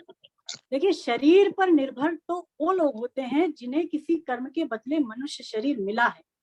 हमें ये जो मनुष्य शरीर मिला है ये किसी कर्म का फल ही है। तो शरीर पर आश्रित वो लोग होते हैं जिससे किसी कर्म के बदले ये शरीर मिला है। लेकिन हमने गीता में जाना कि भगवान श्री कृष्ण तो अपनी मर्जी से अवतार लेते हैं, वो प्रकट होते हैं, है ना। तो वो तो इनसे परे हैं, वो सारे कर्मों से जो है वो परे हैं, उनके लिए ना तो कोई कर्म बंधन है और ना ही वो किसी शरीर के आश्रित हैं, बल्कि हम तो ये कह सकते हैं कि शरीर ही उन पर आश्रित रहता है। पर मूर्ख लोग इसको नहीं मान करके और उनकी अवज्ञा कर देते हैं। भगवान ने चौथे अध्याय में पहले ही ये कहा था कि मैं प्रकृति को अधीन करके और अपनी योग माया से प्रकट होता हूँ। कहाँ कहा था भगवान ने? चौथे अध्याय के 6ठे श्लोक में ना। तो ऐसे भगवान जो है वो किसी शरीर पर निर्भर कैसे हो सकते हैं? और एक बात कुछ लोग कह देते हैं, कुछ लोग ये भी कहते हैं कि भगवान श्री कृष्ण योगी हैं। हमने ये सुना है ना, कुछ लोग जो भगवान को नहीं मान करके योग को ही महत्व देते हैं, वो यही मानते हैं कि कृष्ण तो एक योगी है, कोई भगवान नहीं है। तो देखिए, अगर योग कोई करता है तो उसके भी कई नियम हैं। योग के कितने नियम हैं? 8 नियम माने गए। 8 नियम कौन कौन से होते हैं? देखिए, बहुत सारे नियम, उनमें जो है पहला है यम। पहला क्या है? यम। फिर है नियम, फिर है आसन, फिर है प्रत्याहार, फिर है प्राणायाम, फिर है धारणा, और एक है ब्रह्मचर्य, है ना। ये इस तरह करके योग के 8 नियम है। और ब्रह्मचर्य नहीं, समाधि, है ना, माफ करें, इसको दोबारा समझे। यम, नियम, आसन, प्राणायाम, प्रत्याहार, धारणा, ध्यान, और इसमें जो लास्ट है वो इसमें लास्ट है वो है समाधि, है ना। तो ये आप लिख भी सकते हैं, कभी आपसे पूछा जाए गीता में तो आप बता सकें। और इसमें भी देखिए, जो यम है, जो पहला मैंने नाम लिया यम, उसके भी 5 नियम है। यम के भी कितने नियम है? 5। कौन कौन से? सत्य, अहिंसा, अस्त्य, ब्रह्मचर्य और अपरिग्रह, है ना। तो ये यम के 5 नियम, अगर कोई लोग योग जानते होंगे तो उनको पता होगा। तो इस तरह से कई सारे नियम होते हैं यम योगी के। तो अगर जो यम का पालन करता है, देखिए, वो सत्य अवश्य ही बोलता है। तो अगर भगवान श्री कृष्ण योगी हैं तो वो यम का पालन अवश्य ही करेंगे, यानी कि वो सत्य ही अवश्य बोलेंगे। गीता में भगवान श्री कृष्ण अपने आप को जगह जगह ईश्वर बताते हैं। तो इसका मतलब क्या है? कि वो सत्य बोलते हैं। वो अगर योगी हैं तो वो यम का पालन करते हैं और सत्य अवश्य बोलते हैं। और अगर वो सत्य बोलते हैं तो हमें ये मान लेना पड़ेगा कि श्री कृष्ण ही समग्र भगवान हैं। श्री कृष्ण क्या है? समग्र भगवान है ना। तो इसको मतलब ये है कि भगवान जो है वो उनको नहीं जनाते जो उनके सामने उनको साधारण मनुष्य मानते हैं, पर भक्तों के सामने अपने आप को जना देते हैं, जैसे कि पहले ये बात आ चुकी है। अच्छा, चलें अब 12वां श्लोक पढ़ें। आभा जी पूरा पढ़। जो आसुरी, राक्षसी और मोहनी प्रकृति का ही आश्रय लेते हैं, ऐसे अविवेकी मनुष्यों की सब आशाएं व्यर्थ होती हैं, सब शुभ कर्म व्यर्थ होते हैं और सब ज्ञान व्यर्थ होते हैं। अर्थात उनकी आशाएं, कर्म और ज्ञान सफल देने वाले नहीं होते हैं। जय श्री कृष्ण। जय श्री कृष्ण। देखिए, इस श्लोक में भगवान ने 3 प्रकार के मनुष्यों के बारे में बताया है। एक तो आसुरी, एक राक्षसी और एक मोहिनी, है ना। 3 प्रकार के लोगों की भगवान बात कर रहे हैं। तो यहाँ पर ज्यादा बातें भगवान नहीं करेंगे। इनका जो विस्तार पूर्वक वर्णन करेंगे भगवान, वो 16वें अध्याय में करेंगे। इसमें 16वें अध्याय में बताएंगे। और उसका जो फल वहां पर भगवान बताते हैं इन योनियों का, वो नरक और 84 लाख योनियों ना, आसुरी प्रवृत्ति वाले, राक्षसी वाले और मोहिनी वाले। स्वामी जी कहते हैं ऐसे जो मनुष्य होते हैं जो भगवान से तो विमुख हो गए और वो सांसारिक चीजों को पाना चाहते हैं, यानी यहाँ पर तो भोग वाली चीजें मिल जाए, है ना, ऐश्वर्य, और मरने के बाद ऊंचे ऊंचे स्वर्ग आदि लोकों की प्राप्ति हो जाए। ऐसे जो मनुष्य होते हैं वो आसुरी, राक्षसी और मोहिनी वाले होते हैं। और उनकी सारी की सारी कामनाएं, स्वामी जी कहते हैं, व्यर्थ है। व्यर्थ है, क्यों व्यर्थ है? क्योंकि नाशवान चीजों की कामनाएं पूरी हो जाएंगी, ऐसा कोई भी नियम नहीं है। और अगर मान लीजिए ये चीजें पूरी भी हो जाएं, नाशवान चीजों की कामनाएं पूरी भी हो जाएं, तो फल मिल करके नष्ट हो जाएगा, फल देकर के वो चीज नष्ट हो जाएगी। भगवान श्री कृष्ण से विमुख होकर के चाहे हम कितने ही अच्छे से अच्छा कार्य कर लें, शास्त्र विहित यज्ञ, दान, तप जैसे, वो सारे कर्म भी व्यर्थ ही हैं। क्योंकि स्वामी जी कहते हैं कि सकाम भाव से करने से जो भी काम करते हैं, सकाम भाव रख करके, उसका जो फल मिलता है वो नाशवान ही मिलता है। वो कर्म भी आरंभ और अंत वाले हैं, और उनको सकाम भाव से करने से जो फल मिला वो भी नाशवान मिला। देखिए, ऐसे कर्मों को करके भले ही हम ऊंचे ऊंचे लोकों में चले जाएं, पहले भी चर्चा हुई, वहां से लौट करके मृत्यु लोक में आना पड़ता है। तो स्वामी जी कहते हैं कि उन कर्मों को करने में केवल हमारा समय ही बर्बाद हुआ, हमने केवल परिश्रम ही करा और हाथ हमारे कुछ भी नहीं लगा। लेकिन इसके विपरीत यदि हम कृष्ण की प्रसन्नता के लिए अथवा कृष्ण को अर्पण करने के लिए जो कर्म करते हैं भगवान के लिए, वो सारे के सारे कर्म नाशवान नहीं होते, उनका फल भी नाशवान नहीं होता, वो सत्फल देने वाले हो जाते हैं, है ना। यानी अविनाशी फल मिलता है। भगवान के सम्मुख होकर के भगवान की प्रसन्नता के लिए कर्म करने से वो फल सत्फल हो जाते हैं। आसुरी प्रवृत्ति वाले, आसुरी स्वभाव वाले व्यक्ति कौन होते हैं, उनके क्या लक्षण है? स्वामी जी बताते हैं, ऐसे मनुष्य जिनके अंदर केवल केवल अपने स्वार्थ की इच्छा है, जो केवल अपनी कामनाओं की पूर्ति में लगे हुए हैं, जो ये नहीं देखते कि दूसरों का कितना नुकसान हो रहा है, ऐसे मनुष्य आसुरी स्वभाव वाले माने गए हैं। और ऐसे मनुष्य की जब कामनाएं पूरी नहीं होती हैं तो उनके अंदर क्रोध भी आ जाता है, और क्रोध के वशीभूत होकर के फिर वो दूसरों का नुकसान कर देते हैं। तो ऐसे व्यक्ति जो क्रोध के वशीभूत होकर के दूसरों का अहित कर देते हैं, अनिष्ट कर देते हैं, वो राक्षसी स्वभाव वाले माने गए। वो फिर राक्षसी स्वभाव वाले। मोहिनी स्वभाव वाले कौन होते हैं? स्वामी जी कहते हैं कि जिनके अंदर ना कोई स्वार्थ है, ना तो परमार्थ है, ना तो किसी के प्रति द्वेष है, वैर है, लेकिन अकारण ही जो किसी को कष्ट पहुंचाए, बिना किसी कारण के कोई किसी को दुख दे, जैसे उदाहरण के लिए कोई सोते हुए कुत्ते को लाठी मारे, तो बताइए ऐसे जो मनुष्य होते हैं वो मोहिनी स्वभाव वाले माने गए हैं। और एक बात ये भी है कि भगवान श्री कृष्ण से विमुख होकर के, भगवान को महत्व न दे करके जो केवल अपने प्राणों की रक्षा के लिए जीते हैं, प्राणों को रखने के लिए, कामनाओं की पूर्ति के लिए ही जीते हैं, ऐसे मनुष्य भी आसुरी प्रवृत्ति वाले ही कहलाते हैं, जो केवल और केवल अपना भला चाहते हैं, है ना। भगवान छोड़िए, लेकिन हाँ हमारी कामनाओं की, हमारे शरीर की पूर्ति हो जाए, ऐसे मनुष्य भी जो है वो आसुरी प्रवृत्ति वाले। स्वामी जी कहते हैं कि आसुरी प्रकृति के आने पर राक्षसी और मोहिनी प्रवृत्ति भी स्वतः आ जाती है। एक आपके अंदर आसुरी प्रवृत्ति आ गई, आसुरी स्वभाव आ गया, तो राक्षसी और मोहिनी भी फिर दौड़े चले आएंगे। कैसे? कि जो आसुरी प्रवृत्ति है वो कामनाओं से आती है। आसुरी जो प्रवृत्ति है, आसुरी स्वभाव में कामना की प्रधानता है, कामना की प्रधानता से आसुरी प्रवृत्ति आती है, और एक कामना में बाधा लगने पर क्रोध यानी कि राक्षसी प्रवृत्ति आ जाती है। और जहां पर क्रोध आ गया वहां पर फिर मूढ़ता यानी मोहिनी प्रवृत्ति भी आ जाती है। तो इन सब का जो मूल है वो क्या है? आसुरी प्रकृति।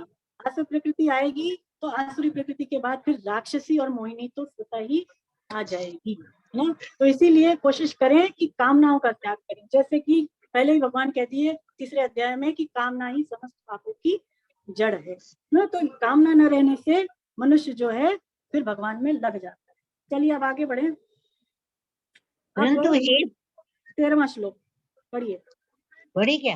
परंतु हे प्रथानंदन, दैवी प्रकृति के आश्रित अनन्य मन वाले महात्मा लोग मुझे संपूर्ण प्राणियों का आदि और अविनाशी समझकर मेरा भजन करते हैं। नित्य निरंतर मुझ में लगे हुए मनुष्य दृढ़वती होकर लगन पूर्वक साधन में लगे हुए और प्रेम पूर्वक कीर्तन करते हुए तथा मुझे नमस्कार करते हुए निरंतर मेरी उपासना करते हैं। श्री कृष्ण। हरे कृष्ण। हरे कृष्ण। तो आपने 13वां और 14वां दोनों पढ़ा है ना, तो इसको समझे। देखिए भगवान कह रहे हैं कि दैवी प्रकृति के आश्रित जो अनन्य मन वाले हैं वो मेरे को ही सारे प्राणियों की उत्पत्ति और अविनाशी समझ करके और मेरा भजन करते हैं। तो दैवी प्रकृति क्या होती है? दैवी प्रकृति समझे। देखिए दैवी प्रकृति में जो दैव नाम है वो श्री कृष्ण का है। वो किसका है? वो भगवान का है। और भगवान की जो संपत्ति है वो दैवी संपत्ति कहलाती है। भगवान की संपत्ति दैवी संपत्ति कहलाती है। भगवान क्या माने गए हैं? भगवान सत माने गए हैं। और इसीलिए भगवान की प्राप्ति कराने वाले जितने भी आचरण और गुण हैं उनके साथ भी सत शब्द लगा होता है, जैसे कि सद्गुण, सदाचार। और अगर हमने दैवी प्रकृति का आश्रय लिया, दैवी संपत्ति का आश्रय लिया, तो यही भगवान श्री कृष्ण का आश्रय लेना हुआ, यही श्री कृष्ण का आश्रय लेना है। स्वामी जी कहते हैं कि देखिए दो चीजें होती हैं, एक तो उत्पत्ति और एक होता है खोज करना। एक तो होता है डिस्कवरी और एक होता है इन्वेंशन, है ना, आपने सुना भी होगा। तो डिस्कवरी जो होती है यानी खोज उस चीज की होती है जो चीज पहले से ही मौजूद है। उसी की तो खोज होगी, यानी नित्य तत्व की तो खोज होती है। और इन्वेंशन जो होता है वो किसी नई चीज का होता है ना, यानी आविष्कार वो किसी नई चीज का होता है, उत्पत्ति किसी नई चीज की होती है। तो दैवी संपत्ति के जो गुण हैं, दैवी संपत्ति के जो लक्षण हैं, वो वस्तुतः है भगवान से। लेकिन जब मनुष्य इनको अपने पुरुषार्थ के द्वारा उपार्जित मानता है कि मेरे कारण से ये दैवी संपत्ति आई मेरे में, ये स्वाभाविक नहीं आई, तो ये फिर उन गुणों का उसके अंदर अभिमान पैदा कर देती है। फिर क्या हो जाता है कि यदि इन गुणों को भगवान का नहीं मान करके अपने द्वारा मान लेते हैं, तो हमारे अंदर इन गुणों का अभिमान पैदा हो जाता है। स्वामी जी कहते हैं ये जो अभिमान हमारे अंदर पैदा हुआ कि मेरे द्वारा गुण अर्जित हुआ मेरे में, ये अभिमान ही हमारी अपनी व्यक्तिगत उपज है जो कि नष्ट होने वाली है।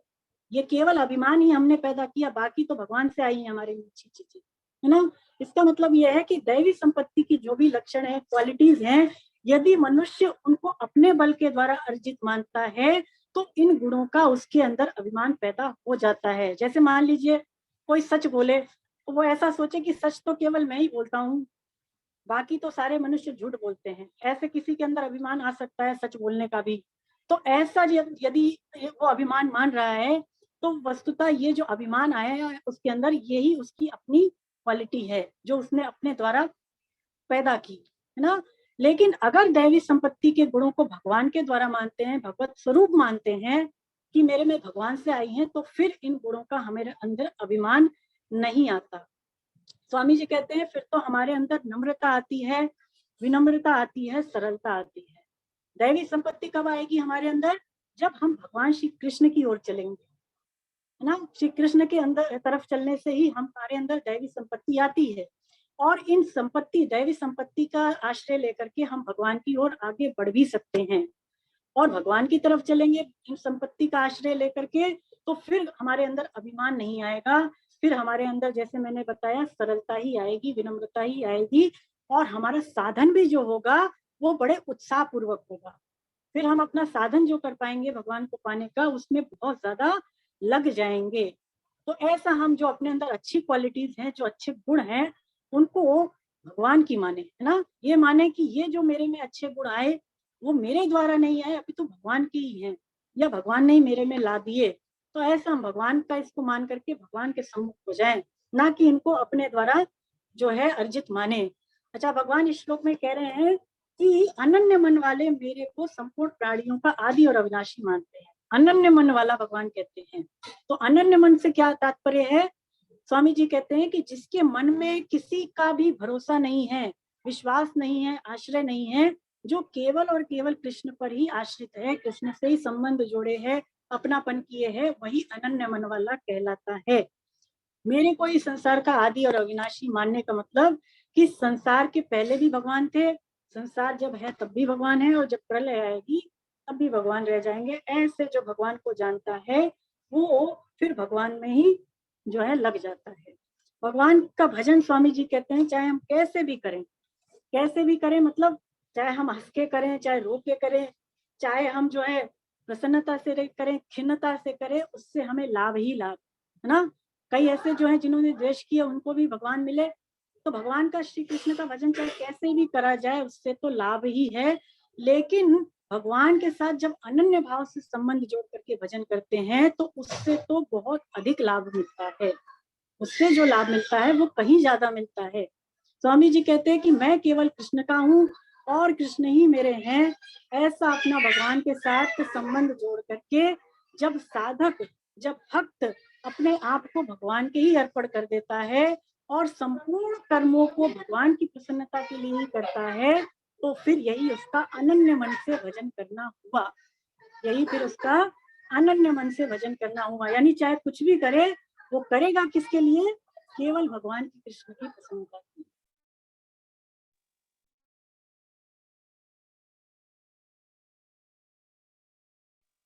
तो इस प्रकार से जो भजन करता है तो भगवान कहते हैं कि फिर वो मुझे जान भी जाता है। भगवान ने कई जगह ये बात भी कही। तो यहाँ पर भगवान अब अगले 14वें श्लोक में कह रहे हैं कि नित्य निरंतर मुझ में लगे हुए दृढ़वती, साधन में लगे हुए, प्रेम पूर्वक कीर्तन करे हुए को वो जो है ऐसे मुझे नमस्कार करते हुए भक्त मेरी उपासना करते हैं। नित्य निरंतर लगे रहना क्या अर्थ होता है? ये जो वर्ड है ये पहले भी गीता में आया। नित्य निरंतर कहाँ पे आया? पिछले अध्याय में आया, जहाँ पर सततम, भगवान ने सततम कहा था ना, और यहाँ पर भी भगवान कह रहे हैं नित्य निरंतर लगना। नित्य निरंतर लगना कह ले या फिर अनन्य मन से लगना कह ले, एक ही बात है। देखिए स्वामी जी कहते हैं कि साधक या भक्त केवल कृष्ण में ही सदा सर्वदा लग सकता है, संसार में नहीं। एक समय ऐसा आता है कि संसार से हमें उपरति होती है, जितने भी भोग वाली चीजें हैं एक समय ऐसा आता है उससे हमें ग्लानि होती है, और जितने भी संग्रह कर रखी है हमने चीजें, एक समय ऐसा आता है हमें उससे उपरति हो जाती है, यानी हम उसको जो है पसंद नहीं करते। कोई भी चीज आप देख लीजिए, संसारी चीज, एक टाइम तो वो बहुत अच्छी लगेगी, लेकिन एक टाइम ऐसा आएगा कि आपका मन भर जाएगा, आप उसको नहीं देखना चाहेंगे, नहीं करना चाहेंगे, है ना। लेकिन भगवान श्री कृष्ण ऐसे हैं कि उनमें लगने पर, भगवान श्री कृष्ण में लगने पर हमें कभी भी प्रति नहीं हो, है ना, हमारा उत्साह बढ़ता ही रहेगा। स्वामी जी कहते हैं कि मैं कृष्ण का हूँ और कृष्ण मेरे हैं। ये जो है वो दृढ़ विचार है जो कि सदैव एक रहता है, ये कभी भी बदलता है नहीं, सदैव एक जैसा बना रहता है। जैसे उदाहरण देते हैं स्वामी जी कि मैं किसी का बेटा हूँ या मैं अमुक का लड़का हूँ, तो ये बात क्या कभी कोई भूलता है? कोई भी बच्चा हुआ, कोई युवा भी हुआ, तो ये बात कभी नहीं भूलता कि मैं इसका बेटा हूँ या मैं इसकी बेटी हूँ, क्योंकि ये बात इसके अंदर बैठ गई, ये भाव उसके अंदर सदैव के लिए बैठ गया। उसी तरह से जब साधक भगवान के साथ संबंध जोड़ लेता है कि मैं केवल भगवान का हूँ, मैं केवल कृष्ण का हूँ, कृष्ण ही मेरे हैं, तो ये भाव कभी भी मिटता नहीं है, ये अखंड बना रहता है। स्वामी जी कहें चाहे स्वप्नावस्था हो, जागृत अवस्था हो, सुषुप्ति अवस्था हो, उसका ये भाव कभी भी जो है मिटता नहीं है, सदैव बना रहता है। मैं कृष्ण का हूँ और कृष्ण ही है। इस प्रकार से भगवान के साथ अपने संबंध को जान लेना ही नित्य निरंतर भगवान में लगे रहना। फिर भगवान कह रहे हैं कि दृढ़वती होकर के भजन करना। दृढ़वती होकर के का अर्थ यही है कि कृष्ण मेरे हैं, मैं कृष्ण का हूँ, मैं संसारी नहीं हूँ, संसार मेरा नहीं है। भगवान कह रहे हैं प्रेम पूर्वक कीर्तन और नमस्कार करते हुए। प्रेम पूर्वक नमस्कार और कीर्तन करने का हम अर्थ समझते हैं, है ना, तो अर्थ वो भी है जो हम समझ रहे हैं कि नमस्कार करें, भगवान का प्रेम पूर्वक कीर्तन करें, लेकिन इसके अलावा इसका जो दूसरा अर्थ है वो यही है कि सारी क्रियाओं को केवल भगवान के लिए करना। स्वामी जी कह रहे हैं कि चाहे लौकिक करें चाहे पारलौकिक करें, यानी चाहे जगना सोना खाना पीना, इसके अलावा नौकरी खेती व्यापार, जो कुछ भी हम कर्म करें वो केवल भगवान की प्रसन्नता के लिए करना भी भगवान की पूजा करना अथवा भगवान को नमस्कार करना ही हुआ। तो ऐसे जो करते हैं फिर भगवान को सुलभ हो जाते हैं ना। गीता में जैसे भगवान ने कई जगहों पे कहा कि मैं भक्तों को सुलभ हूँ। तो चलिए आज यहीं तक लेंगे, ज्यादा नहीं लेंगे। तो इसके विषय में एक प्रसंग भी है कि भक्त किस प्रकार से भगवान को अपना मानता है। देखिए एक सेठ जी थे, तो सेठ जी के घर में बहुत ज्यादा ऐश्वर्य था, बहुत अच्छा उनका घर था। तो एक बार एक व्यक्ति उनके पास गया मिलने के लिए, तो गया तो उसने तरह तरह की चीजें देखी उनके हॉल में।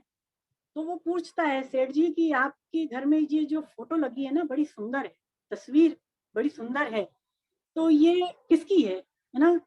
तो वो ये कहते हैं कि भैया ये तो कृष्ण की ही है। सेठ जी भगवान जी को मानने वाले अनन्य भक्त, कहते हैं ये कृष्ण की ही है। फिर वो उसको अपने कमरे में ले गए। कमरे में बहुत अच्छा जो है बेड बिछा हुआ था, बहुत अच्छा जो है आसन लगा हुआ था। वो पूछता है कि ये किसका है, तो सेठ जी यही कहते हैं ये भी कृष्ण के हैं। बहुत अच्छी उसने जो है वहां पर एक लालटेन देखी, है ना, तो उसने ये पूछा ये किसके हैं, वो कहते हैं सेठ जी ये भी कृष्ण के हैं। तो ऐसे उसको जगह जगह पर सेठ जी ले गए, दिखाते गए चीजों को, और वो जिस भी चीज के बारे में पूछता तो सेठ जी यही कहते हैं कि ये कृष्ण के, ये भगवान के हैं, क्योंकि वो भगवान को ही सब कुछ मानते थे। अंत में वो मंदिर ले गए जहां पर वो पूजा करते थे, तो वहां पर जो भगवान की मूर्ति थी, तो उस व्यक्ति ने वहां पर मूर्ति को देख करके पूछा कि ये किसके हैं, तो वो कहता है कि ये मेरे हैं, ये चीज केवल मेरी है, बाकी सब चीजें कृष्ण की है ना। तो ऐसे जो भगवान के अनन्य भक्त होते हैं वो केवल भगवान को ही अपना मानते हैं, और संपूर्ण चीजों को, संपूर्ण ऐश्वर्य को वो केवल भगवान का ही मानते हैं। तो इस भाव से जो भजन करते हैं तो भगवान उनको जो है प्राप्त हो जाते हैं। दैवी संपत्ति के जो आश्रित है वो मनुष्य भगवान को प्राप्त कर लेते हैं। भगवान आगे कहेंगे। चलिए तो आज यहीं तक लेते हैं ना। और आपको यदि कोई प्रश्न करने हो अब तक जो हमने बातें करी तो आप पूछ लें। हमने 15 श्लोक तक किए ना आज। हाँ, 15 श्लोक तक आप कुछ बातें, यदि कोई संदेह है, कुछ पूछना है तो आप पूछ सकते हैं। नहीं, हमने 15 तक नहीं किए। हाँ, तो अपने आप को अनम्यूट करें। आप सभी अनम्यूट कर सकते हैं। मैं ऐसा ऑप्शन कर देती हूँ कि आप अनम्यूट कर सकें।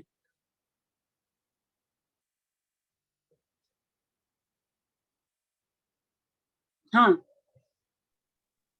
14 किए मैडम, हरे 14 कृष्ण। किए 14 14 श्लोक हुए हैं। 14 हुए हैं ना? हाँ जी, 14 हुए हैं।